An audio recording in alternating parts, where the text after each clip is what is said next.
Buenas noches.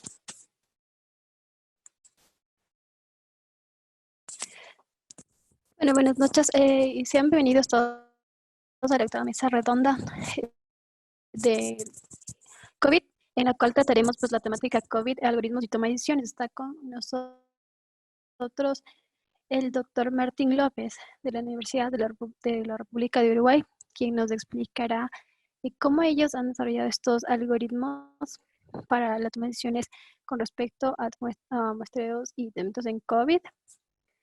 Buenas noches, doctor.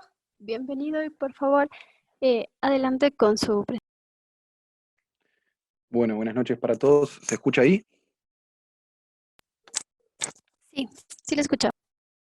Bueno, mi nombre es Martín López, yo soy profesor adjunto de la Cátedra de Enfermedades Infecciosas de la Universidad de la República de Montevideo, Uruguay.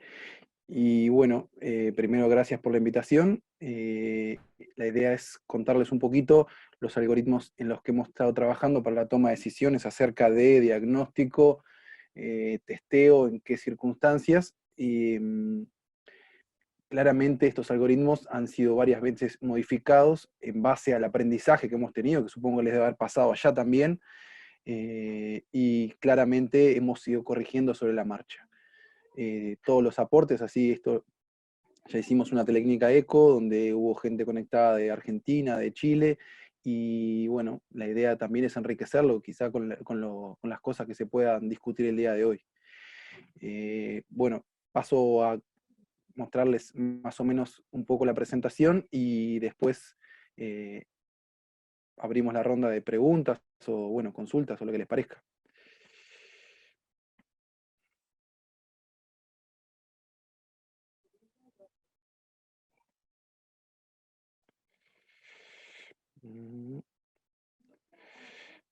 Bueno, lo primero que nos planteamos al momento de hacer estos algoritmos fue el escenario que teníamos en cuanto a disponibilidad y capacidad de testeo. Inicialmente, cuando esto se nos vino encima, la capacidad de testeo en Uruguay era muy reducida, entonces hubo que tomar la decisión de a quiénes íbamos a testear. Por lo tanto, lo primero que hicimos fue definir los diferentes escenarios. Claramente, en el primer escenario, con una capacidad de testeo muy reducida, los que había que testear eran los pacientes con infecciones respiratorias agudas graves. Un segundo círculo en el que planteábamos el testeo de la enfermedad tipo influenza en población priorizada, esto es personal esencial, personal sanitario, etc. Un tercer escenario en la que planteábamos el testeo a infección respiratoria en población priorizada o ETI en población general. Y un escenario probablemente cercano al ideal para nosotros, que era la infección respiratoria en toda, o sea, cualquier paciente con infección respiratoria en población general. Después lo que fuimos viendo era que claramente además teníamos que tener en cuenta otro tipo de síntomas, pero para hablar de generalidades vamos a hablar como infección respiratoria. Entonces, para esto diseñamos básicamente tres algoritmos.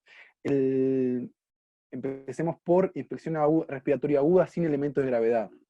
En estos casos, tomamos pacientes con infección respiratoria, con o sin fiebre, esto dijimos, síntomas respiratorios agudos altos y o bajos, más anosmia o ageusia, más o menos síntomas digestivos.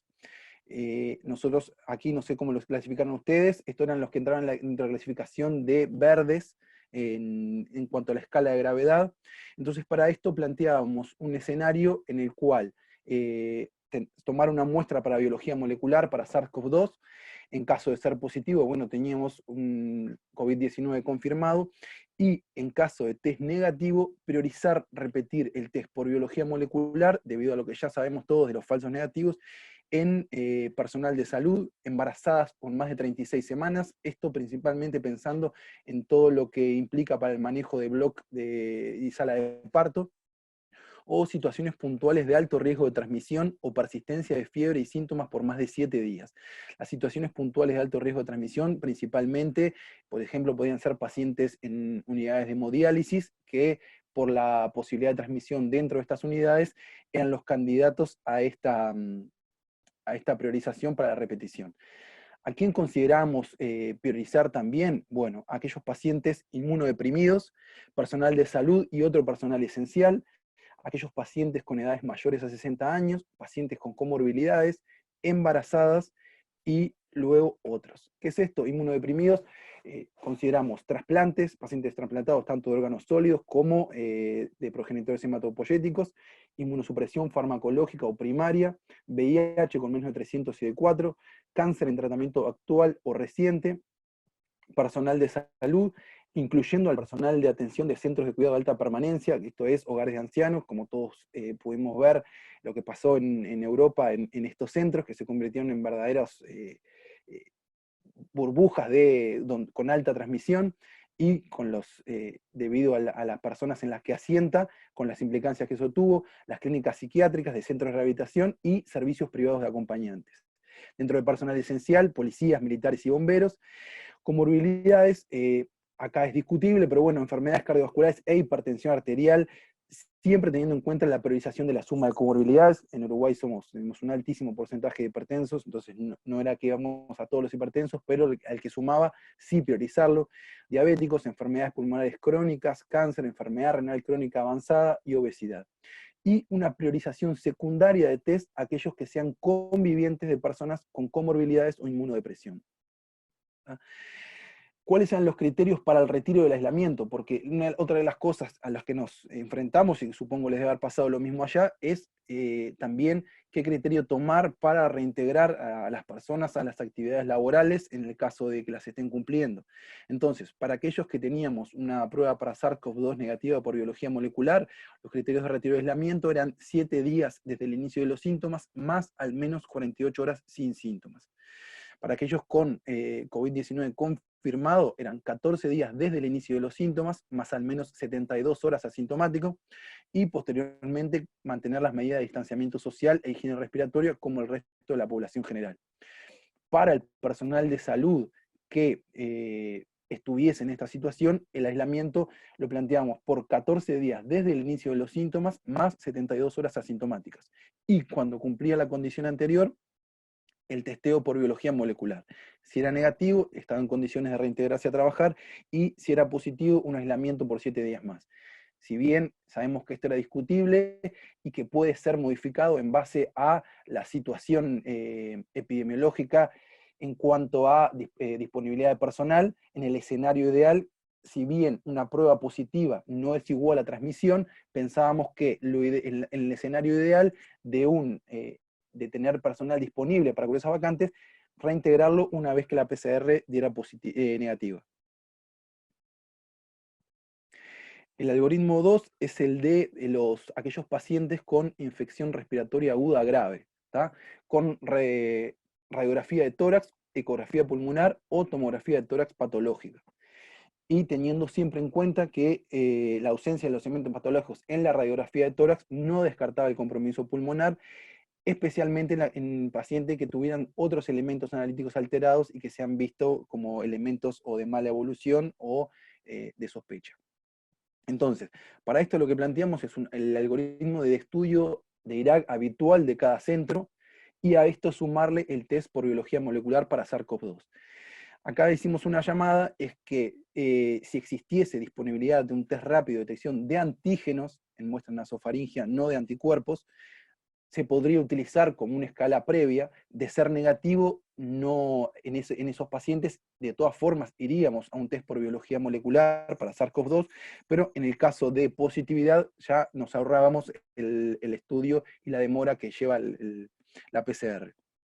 Entonces, claramente para tanto pacientes que tengan test positivo por antígeno o por biología molecular, estaríamos ante un caso confirmado, y para aquellos negativos lo que planteábamos es un segundo test por biología molecular de una nueva muestra a las 24 o 48 horas. Nuevamente esto teniendo en cuenta el alto número de falsos negativos que se ha visto a nivel mundial. Pero también concomitantemente, y en escenario ideal, profundizar la búsqueda etiológica, por ejemplo, realizando PCR múltiple de hisopado nasofaríngeo. Entonces, para aquellos pacientes con un segundo test por biología molecular negativo y con un diagnóstico alternativo, por alguno de los otros estudios que se hicieron, bueno, en estos pacientes podíamos descartar con relativa seguridad que no es COVID-19. Para aquellos con un diagnóstico negativo de las dos pruebas por biología molecular, pero sin otro diagnóstico luego de una búsqueda exhaustiva, la recomendación era mantener las precauciones de contacto y gotitas. El escenario ideal que manejamos nosotros es tener dos salas, o una para confirmados y una para sospechosos, e idealmente estos pacientes negativos no ponerlos dentro de la misma sala con los COVID positivos, sino mantenerlos en una sala de sospechosos o en una sala, sacarlos de ese sector, pero manteniendo las precauciones de aislamiento, sobre todo pensando en las debilidades que han mostrado las pruebas diagnósticas.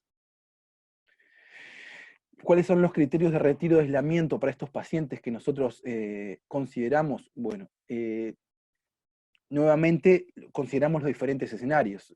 Con una amplia capacidad de testeo, idealmente realizar los test para levantar ese aislamiento si cumple primero criterios clínicos, que son 24 horas sin síntomas respiratorios, más 48 horas sin fiebre y al menos 7 días desde el inicio de los síntomas. Si cumple todos estos criterios, realizar 2 test por biología molecular separados por 24 horas. Si uno es positivo, no es necesario obviamente el segundo a las 24 horas. En ese caso, de uno de los test de control positivo, retestear a los 7 días y continuar de la misma forma. Y para el retiro de los aislamientos, 14 días desde los test negativos. Esta recomendación siempre en el personal de salud y también considerada en otro personal esencial y además convivientes de personas con comorbilidades y ancianos. Todo esto pensando en la probabilidad de transmisión en el personal de salud hacia otros pacientes y por eso en este escenario tan conservador. Nuevamente, todas estas medidas van a depender del escenario epidemiológico, la disponibilidad de personal que haya en el momento.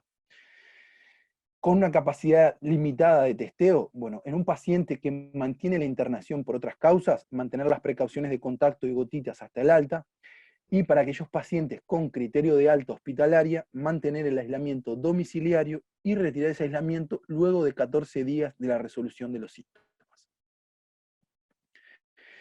Bueno, esto es el escenario para el personal de salud, que lo voy a desglosar para que sea un poco más claro. El personal de salud parecería ser el escenario más complejo en cuanto a las decisiones de tomar de cuándo reintegrarlo o no, en el caso de los contactos, que es la situación más común. Entonces, para esto lo primero que planteamos son las definiciones operativas, que son similares a las de todos lados. Entonces, contacto con COVID-19 es contacto con un paciente positivo desde 24 a 48 horas previas al desarrollo de los síntomas. Después definimos contacto estrecho, aquellos contacto que es cara a cara, más de 15 minutos y a menos de 2 metros, o compartir un ambiente cerrado por más de 2 horas. Un contacto casual, aquel que es por menos de 15 minutos o a más de 2 metros. Luego definimos también el riesgo, alto riesgo para aquellos procedimientos generadores de aerosoles, manipulación de muestras respiratorias en laboratorio o contacto con fluidos corporales sin el equipo de protección personal adecuado. Y el riesgo moderado para el contacto estrecho sin equipo de protección personal y sin maniobras generadoras de aerosoles. Entonces, para cuando se nos planteaba la situación de personal de salud con contacto con un COVID-19 positivo, ya confirmado o sospechoso. En el caso de los sospechosos, claramente si luego se descartaba con certeza COVID-19 de la fuente, se levantaba cualquier tipo de medidas con el personal de salud. Entonces, arrancando desde la izquierda, contacto estrecho con un caso sospechoso o confirmado de COVID-19 con uso de EPP, claramente ese paciente no tenía ese personal de salud no tenía ninguna contraindicación de seguir trabajando. Lo que instamos o exhortamos es a un autocontrol de temperatura diaria y vigilar la aparición de síntomas respiratorios. Vamos al lado de la derecha. El contacto casual con un caso sospechoso o confirmado de COVID-19 sin uso de EPP, acá nuevamente la importancia de la estratificación del riesgo. Al ser un contacto casual, el paciente, nuevamente la exhortación era que continúe trabajando, autocontrol de temperatura diaria y vigilar la aparición de síntomas respiratorios. Y luego en el escenario del centro, el que genera más opiniones encontradas es contacto estrecho con caso sospechoso o confirmado de COVID-19 sin uso de equipo de protección personal. Acá el riesgo nuevamente, y de acuerdo a las definiciones que antes les comentaba, para los pacientes con una exposición de alto riesgo, o sea, aquellos que se expusieron principalmente a maniobras generadoras de aerosoles, lo que planteamos es una cuarentena durante 14 días con autocontrol de temperatura diaria, vigilar la aparición de síntomas respiratorios, dado que estamos hablando siempre en este escenario, son personal de salud asintomático, si no pasaría a los otros algoritmos, y realizar un test por biología molecular para SARS-CoV-2 al día 14. En caso de ser negativo y el paciente, la persona se mantiene asintomática, se reintegraría a trabajar. En caso de que sea positivo, continuaría en el algoritmo B, que ahora lo vamos a ver. Para los casos de una exposición de moderado riesgo, aquellos que no estuvieron expuestos a maniobras generadoras de aerosoles, nuevamente, sí cuarentena con autocontrol de temperatura diaria y vigilar la aparición de síntomas respiratorios con la realización de un test por biología molecular para SARS-CoV-2 al 7º día. En caso de ser negativo el resultado y de permanecer asintomático, se reintegraría a trabajar. En caso de ser positivo, continuaría en el algoritmo B, que es este, que es el personal de salud COVID-19 positivo, o sea, caso confirmado. En el caso sintomático, bueno, si es una infección respiratoria aguda grave, ver el algoritmo de Irak, el de IRA también ya lo vimos, en el cual las medidas de aislamiento eran por 14 días desde el inicio de los síntomas y 72 horas asintomático, y cuando cumplía esta condición, el test por biología molecular, que si era negativo se reintegra a trabajar, y de ser positivo mantiene el aislamiento y testear cada 7 días hasta un resultado negativo. En el caso asintomático, lo que planteamos es un aislamiento por 14 días desde el hisopado, autocontrol de temperatura diaria, todos los síntomas, para ver si cambia el escenario, y un test por biología molecular a los 14 días de contacto. Si es negativo, se reintegra a trabajar.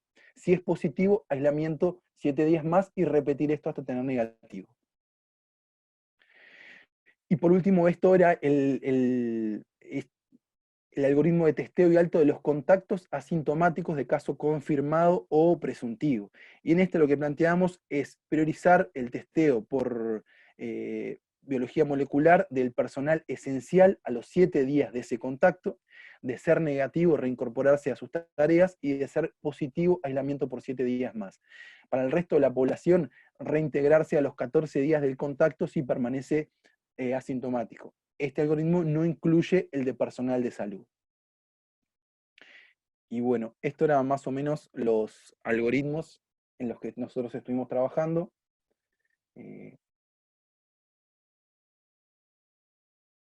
No sé si quieren hacer alguna pregunta.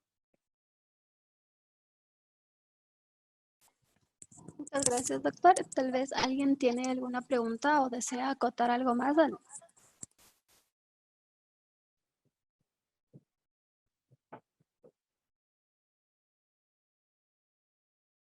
Las personas que tengan preguntas, por favor, levantar la mano y se les abrirá el micrófono para que las puedan realizar.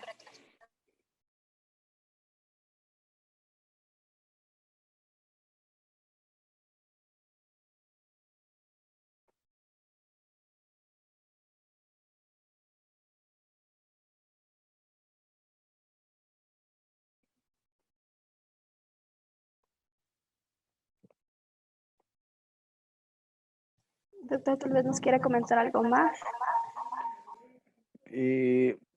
No sé, o sea, particularmente creo que la situación en nuestro país al día de hoy, por suerte, está bastante controlada. Creo que eso en parte es porque se tomaron las medidas tempranamente. Nosotros en Uruguay tuvimos el primer caso el 13 de marzo y ese mismo día se exhortó a una cuarentena voluntaria a la población, que tuvo un alto índice de acatamiento, hasta un 75%, según los medidores de tráfico y asistencia laboral, etc. También en esa misma fecha se procedió al cierre de las instituciones escolares, y eso, y el testeo, primariamente de acuerdo a los círculos, el aislamiento, el rastreo de los contactos, al día de hoy han posibilitado que en Uruguay tenemos 670 casos y 17 fallecidos al momento. Creo que esto, la toma temprana de las medidas de distanciamiento, la exhortación al uso de tapabocas, a la higiene de manos, todo esto, es la clave para que al día de hoy tengamos una situación en la cual tenemos una ocupación de los centros de cuidados intensivos de tan solo el 45%, y tenemos muchos más casos recuperados que casos activos. Y creo que es uno de los puntos fuertes que hemos tenido. Además, el desarrollo de técnicas diagnósticas y la disponibilidad de test para la población vulnerable, todas estas cosas, son otra de las claves. Doctor. Carolina, tienes una pregunta. Adelante, por favor.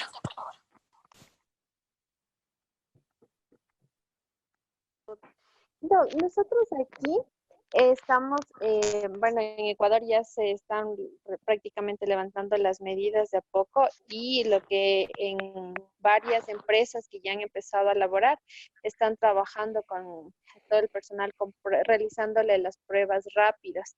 No sé qué me puede decir, o sea, cómo podría manejarse en cuanto a eso, porque incluso en el centro de salud donde yo estoy nos quieren realizar esas pruebas, pero sabemos que tienen una sensibilidad baja, pero en cuanto a la forma, ¿cómo podríamos manejar de acuerdo a que si es que tuvimos, no tuvimos, o de ahí se podrían repetir en cuánto tiempo las pruebas? Por favor.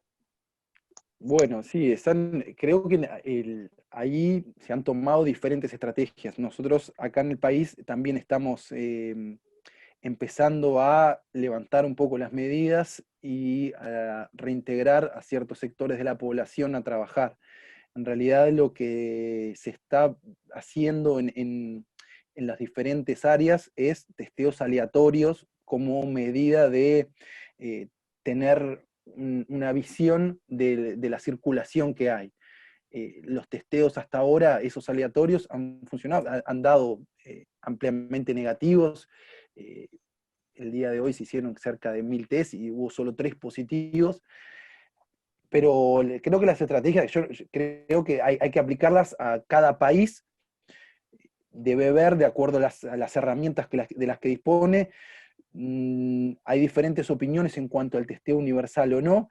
Yo creo que el testeo universal no aportaría mucho, sí el testeo estratégico, aleatorio, en diferentes escenarios, en población vulnerable, es una estrategia que nos da una idea, nos permite rastrear contactos, y bueno, esto de la necesidad, de acuerdo a la circulación que haya, de ir liberando un poco más las medidas, restringirlas un poco, eh, esperando un poco también el tema de la segunda ola.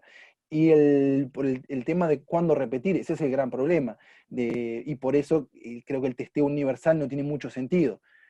Ojo que esto es opinión y es discutible, pero en el escenario de saber, ahí tendríamos que tener, cuando lleguen los test serológicos, bueno, podría ser un escenario diferente para saber cuánto realmente circuló, cuál fue la prevalencia, y también tener idea de quién ya la cursó. Pero como tú decís, el tema de los falsos negativos en pacientes asintomáticos, creo que hace que el testeo universal no sea una estrategia, creo que costo efectiva. Claro, pero bueno, es la medida que estamos tomando, están tomando en varias empresas acá en el Ecuador, porque ya están reactivando la producción.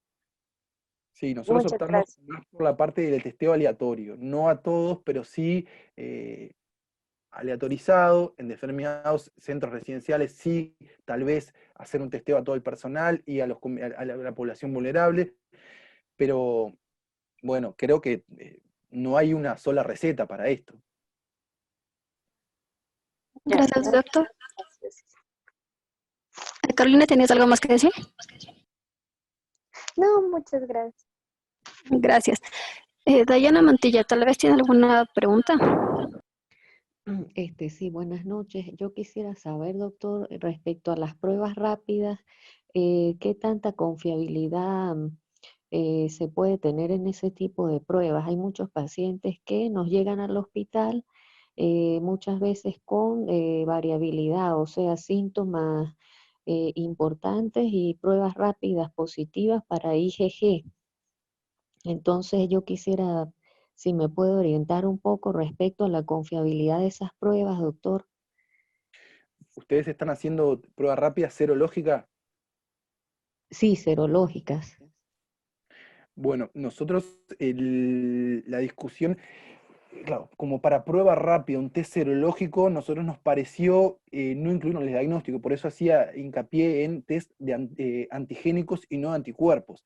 El problema es, bueno, primero como vos decís, los resultados falsos positivos y falsos negativos que tiene, pero además que digo, viendo la cinética de los anticuerpos, como prueba rápido para descartar enfermedad, ¿ustedes tienen IgM e IgG de las pruebas rápidas?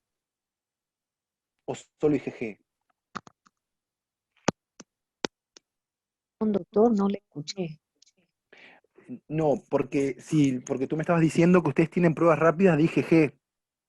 No, doctor, o sea, nosotros hacemos la PCR por hisopado nasofaringio, Ah, no, pero claro, pero o sea, yo pregunto es que hay muchos pacientes, nos llegan a la emergencia, nosotros hacemos los hisopados, pero ellos llegan con resultados de laboratorios particulares con pruebas rápidas, que muchas veces pues son positivas, no tanto para anticuerpos IgM, sino IgG, y son pacientes con síntomas importantes y mucha afectación pues a nivel tomográfico, los cambios característicos de los infiltrados. Entonces, pienso que no son pruebas muy confiables, ¿no? No sé qué opinas de esas pruebas rápidas. nosotros en Uruguay no estamos haciendo aún test serológicos. Eso se está poniendo a punto la técnica, entonces no habría que ver bien qué tipo de técnica están utilizando. Pero sí, a priori por lo que hemos leído de los países que están utilizando, están teniendo ese problema, ¿no? De resultados positivos en cuadros agudos, muy agudos, y también de resultados negativos en cuadros, en contactos domiciliarios, por ejemplo, sintomáticos. Entonces, hay que ver qué lugar ocupan esas pruebas. Nosotros en estos algoritmos, por eso, test de anticuerpos no pusimos. Ya, Sí nos doctor. parece que pudiese tener un lugar los test antigénicos, pero también estamos evaluando las pruebas para ver qué lugar le damos en los algoritmos. Ah, ya, doctor. Muchas gracias. No, por favor. Muchas gracias, Ed. El doctor Edwin Choco creo que también tenía una pregunta. Y buenas noches, un gusto. En verdad, nosotros sabemos que esta pandemia es comunitaria y hay muchos síntomas, inclusive hay muchos síntomas, inclusive que salen de lo que tiene que ver con el aparato respiratorio. Entonces, se ha reportado inclusive problemas dérmicos relacionados con el COVID. Personalmente he tenido pacientes, un gran número de pacientes con cefalea persistente, con COVID positivo. Pero la preocupación de ahora, en este momento en el país, es el ingreso de las personas a laborar en las fábricas, empresas. Consideremos a las universidades en las que yo trabajo como una empresa. ¿Cuál sería la medida a tomar para que la población universitaria ingrese a esa empresa? Considerando que las pruebas rápidas cada vez están con mejor sensibilidad. Últimamente, según reportan, están con mejor sensibilidad y considerando además que las PCRs sobre todo se deben utilizar, como bien lo ha manifestado usted, en pacientes con sospecha y con pacientes con alto riesgo de esta enfermedad. Personalmente yo considero, y ya se ha hablado en algunos reportes, en algunos comentarios, en algunas publicaciones, que debe existir aproximadamente el 60% de contagio en la población, en la comunidad, para que la gravedad o la claudicación de la salud y la gravedad respecto con estos pacientes no llegue a ser fatales para la población. sobre todo están hablando de Ecuador. Considero que ese es una de las herramientas que nos toca emplear en vista de que ya salimos de una etapa de aislamiento o una etapa de distanciamiento. Gracias. No llego a comprender. La pregunta sería si le veo un rol a los... Si se considera las pruebas de rápidas como un indicador para que las personas puedan laborar en una empresa, en cualquier tipo de empresa. Las pruebas rápidas a que te referís serían pruebas rápidas por biología molecular, antigénicas o serológicas. Podría ser la serológica, que es las más fáciles de hacer, ¿sí? La de menor riesgo. Usted sabe que la PCR necesita unas medidas adecuadas, un laboratorio especial. Imaginemos nosotros, por ejemplo, en la universidad donde yo trabajo, hay miles de estudiantes, gran cantidad de docentes. ¿Cómo ingresamos? ¿Cuál es el indicador para que nos permitan que esos estudiantes ingresen a esa empresa o a esa comunidad universitaria? Bueno, es una pregunta difícil. Creo que principalmente lo que tenemos que entender, y creo mucho los latinoamericanos, es cambiar el paradigma, ¿no? El distanciamiento social y extremar las medidas de higiene es el punto clave. Y en el cumplimiento de estas veo mucho más el éxito de este desconfinamiento que en el testeo, porque el problema del testeo es que nos da la foto de un día particular, el momento que se toman las muestras. Pero lo que hablábamos antes también, cada cuánto tenemos que testear en esos casos, no está muy definido. Si en caso de pruebas serológicas para aquellos pacientes positivos, si esta inmunidad va a proteger a estas personas, tampoco está del todo claro al día de hoy. Entonces creo que lo principal acá va a ser el cambio de paradigma en la cabeza de los latinoamericanos, del distanciamiento, de cumplir las medidas de higiene, de readecuar los espacios físicos para que se puedan respetar estas distancias en la medida de lo posible.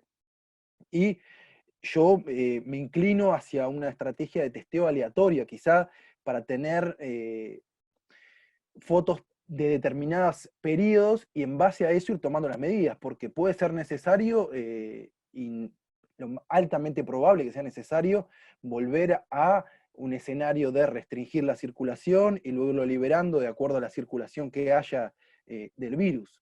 Eso no lo podemos descartar, más pensando ahora en la época de circulación de influenza, de todo, que por lo menos acá se viene claramente.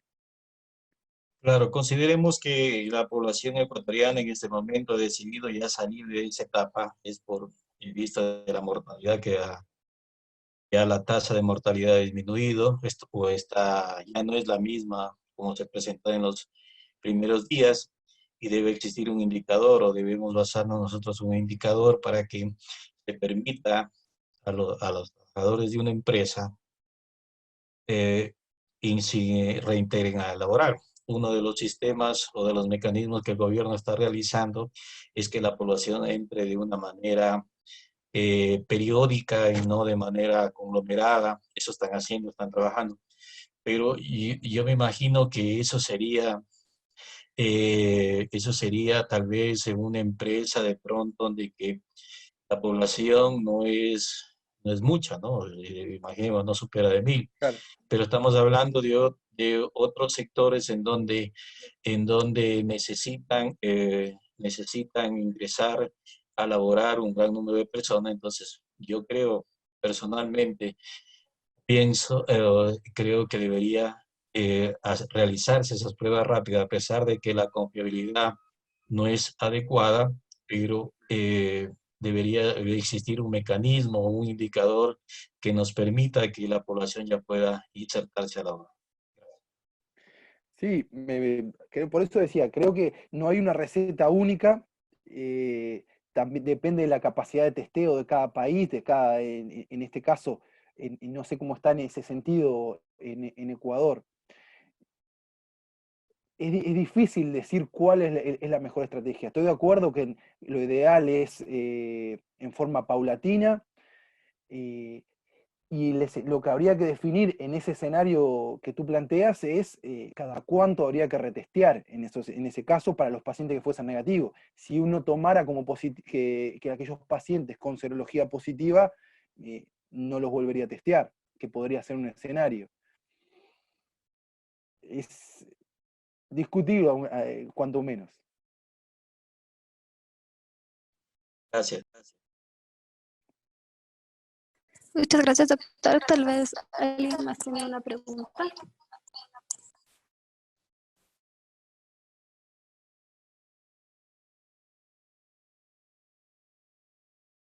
Ahí en su país, ahora ya el gobierno decretó levantó la cuarentena. No, lo van a levantar periódicamente. Lo está manejando con el tipo de semaforización y dependiendo de cómo vaya cambiando esta situación en las provincias, pues irán levantando poco a poco la cuarentena y lo van a hacer de forma parcial. O sea, no todo el mundo va a poder regresar normalmente al, al trabajo, por decirlo así. Hay una pregunta que me lo hacen por acá, que dicen que no saben más o menos cómo procesar. A un paciente le hicieron una prueba rápida. Primero, no fue muy clara. Le vuelven a hacer y sale que pues estuvo positivo. Cuando le hacen, tratan de preguntarle si tuvo algún tipo de síntomas porque nunca los había presentado, dice que la verdad, pues no, que el germen no había tenido absolutamente nada. Y esta persona había salido a trabajar. Pero las personas que estaban con ellos, con él, no tienen sin síntomas ni presentaron que fue positiva la prueba a la que se lo realizaron. En este caso, ¿se debería hacer un nuevo testeo o cómo deberían manejarlo? Primero que nada, la prueba rápida que se le hizo es por una prueba rápida por biología molecular. No, Es una prueba serológica sí. en un paciente que estuvo asintomático. Aparentemente sí, porque Bien. no dice que no se sintió mayormente mal ni nada. Y el testeo de los contactos, lo que habría que ver es en qué momento se hizo. Ya. Idealmente ahí lo que nosotros planteamos es que si los contactos son asintomáticos, el testeo al menos a los 7 días de ese contacto, de permanecer asintomáticos, para aumentar un poco el rendimiento de la prueba de la biología molecular. Y si esa prueba fuese negativa, estaría en condiciones de incorporarse a trabajar. Pues pasaron 7 días desde el contacto y tenemos una biología molecular negativa. Porque dice que pasó un mes totalmente asintomático. El caso índice, me dices Ajá, tú. sí. Y que se lo realizó y nada, o sea, la primera vez marcó dudosa. La segunda vez que lo realizaron ya marcaron las dos rayas y pues se vio que era positivo. Pero al momento de revisarles no tuvieron tampoco, salieron negativas las pruebas porque se les realizó al grupo pequeño que trabajó directamente con esta persona. No, yo considero, no, si la prueba se realizó a los 7 días del último contacto que tuvieron con el caso índice, yo considero que no es necesario repetir la prueba y se podrían reintegrar a las actividades laborales sin problema. Eso pensando Muchas un gracias. poco en la curva de eliminación del virus y para aumentar el rendimiento, por eso lo de los 7 días. Si luego de esos 7 días del último contacto que tuviese, el paciente permanece asintomático y a eso le sumamos el test por biología molecular negativo, yo considero que no, que es más o menos lo que les contaba de los algoritmos que elaboramos. Dice que marcó en IgG más no IgM. Es un test serológico. Ajá. Claro, y ahí, ¿por qué le hicieron el test serológico al caso índice? Porque necesitaba como reintegrarse al trabajo y eso fue la prueba que el jefe de ellos les gestionó para que se lo pudieran hacer. Claro, lo que pasa es que al ser un test de IgG no tenemos, o sea, el tiempo de que hace que tuvo esa persona los síntomas puede haber sido hace varios días, semanas incluso, entonces no, con más razón creo que con un test por biología molecular a los 7 días del contacto a los contactos del caso índice, no sería necesario otro tipo de test para reintegrarlos a las actividades. Diferente si estamos hablando de test serológicos, porque ahí tenemos la variabilidad de, por eso nosotros no los incluimos en los algoritmos, porque creemos que para este tipo de situaciones en las que hay que definir, no tienen la utilidad que precisamos. No sé si se entendió. Sí, muchas gracias. Tal vez alguien más tiene alguna pregunta o algo más que desea acotar.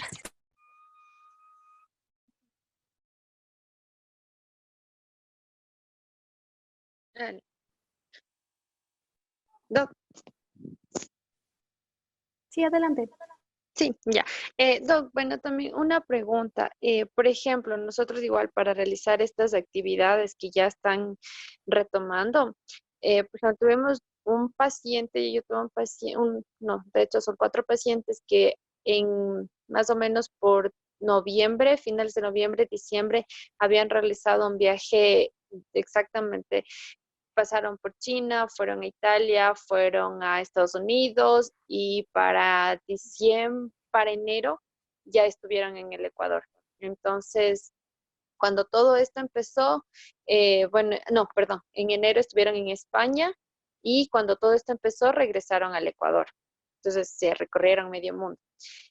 Eh, Cuando ellos permanecieron, según me comentan, según lo que le hemos conversado, como entre enero, en las 3 primeras semanas de enero presentan síntomas como ahogamiento, fiebre y tos productiva, que no le tratan como episodios de asma, le tratan con broncodilatadores y a las 3 semanas se logran recuperar con una notable mejoría casi al mes. Vienen cuando inicia todo esto y vienen al Ecuador el 11 de marzo y desde ahí han permanecido asintomáticos porque desde ahí yo los he estado realizando la vigilancia epidemiológica. Durante todo este tiempo ellos han permanecido totalmente sintomáticos. Se les realizó la prueba rápida porque para que puedan ellos reintegrarse al trabajo y salió con las IgG elevadas de estas 4 personas. Entonces, no sé si es recomendable hacerles un PCR o un hisopado nasofaringeo para poder, no sé, corroborar que han tenido el virus o que puedan estar ahorita con el virus, porque igual ellos van a reintegrarse a una fábrica. Entonces, no sé qué me podría recomendar en ese caso. A ver, creo que en ese caso la IgG era lo esperable que tuviesen, ¿no? La pregunta es, al no saber al día de hoy, o no tener claro la respuesta de si esa IgG que producen es claramente protectora para un nuevo episodio, no podemos descartar, entonces no sería descabellado en caso de tener que reintegrarse a laborar. Y en el escenario este que ustedes me están comentando, de que se plantea realizarle a todos los trabajadores, realizárselos, porque no tenemos la certeza al día de hoy de que esa IgG sea protectora y que imposibilite un nuevo episodio. Entonces, en ese escenario, uno pensaría, bueno, parecería factible hacerle un test por biología molecular. Si uno lo pensara fuera de ese reintegro a la actividad laboral en las condiciones, creo que yo no estaría indicado. Fuera de un reintegro a una actividad en la que se va a testear para limitar la dispersión, no le haría un test por biología molecular. Pero en este escenario en el que están en su país en este momento, me parece que es planteable, sí, dadas las incertidumbres que tenemos aún con las inmunoglobulinas. O sea, realizarles un hisopado sí sería adecuado a ellos o a los contactos con los que con los que han Bueno, estado. lo que pasa que si yo lo que entendí es que lo que estaban planteando era que para el reintegro de las actividades laborales iban a testear a todas las personas que se reintegraran a esas actividades. Entonces, teniendo eso por válido, yo creo que esas personas, por más de tener una prueba rápida con IgG positiva, que era lo esperable, dado el antecedente que me comentabas, yo creo que igual habría que testearlos, porque si no estaríamos asumiendo que esa IgG es protectora, que si bien es lo más probable, al día de hoy no tenemos una certeza total de eso. Entonces, con ese argumento, creo que deberían entrar en el testeo de como todo el resto del personal, que se va a reintegrar. El testeo a los contactos previos, no sé qué utilidad tendría. Yo Porque se pensando les, solo en el reintegro a la fábrica que tú me comentabas. claro, porque se les realizó igual el test rápido a los 6 familiares con los que realizaron el aislamiento, por ejemplo, desde que llegaron de España, que han permanecido en el domicilio porque es una familia grande. Entonces, y las otras personas salieron negativas, ¿no? Realmente no, en la prueba rápida. Por eso Pero nos sorprendía. la prueba rápida a los familiares fue una prueba serológica o de biología molecular. Serológica. Bueno, ahí está la disquisición. Por eso me parece que la prueba rápida serológica, para nosotros valorar el reintegro laboral, yo creo que no es la más adecuada, porque una prueba serológica negativa no me está diciendo que ese paciente no pueda estar cursando la enfermedad en etapa presintomática en los primeros días, ser vector de transmisión, y sin embargo tener la prueba serológica negativa. Por eso me parece que para la utilidad del reintegro laboral no es la prueba más útil. Sí, un test antigénico podría ser, o un test por biología molecular. Pero no me sorprende tampoco que la prueba de los contactos dé negativa. Primero porque el tema de que, no sé si vieron que ahora salió un nuevo estudio donde el tema de la transmisión en los contactos domiciliarios confirma o apoya nuevamente de que no hay transmisión aérea. Entonces la tasa de ataque domiciliaria no es la que vemos con otras enfermedades de transmisión aérea. Eso primero.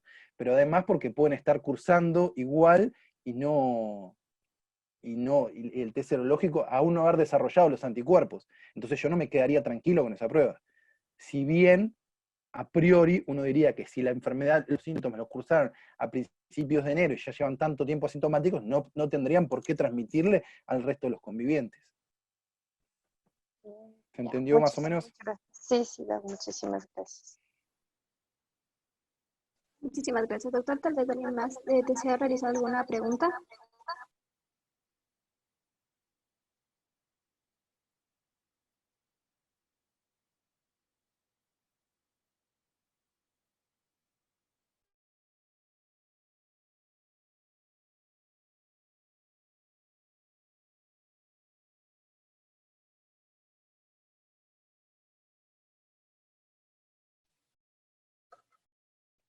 Bueno, muchísimas gracias, doctor, por su apoyo y su ayuda y darnos un poco de su tiempo para brindarnos esta exposición que seguro fue de mucho interés para nuestros participantes.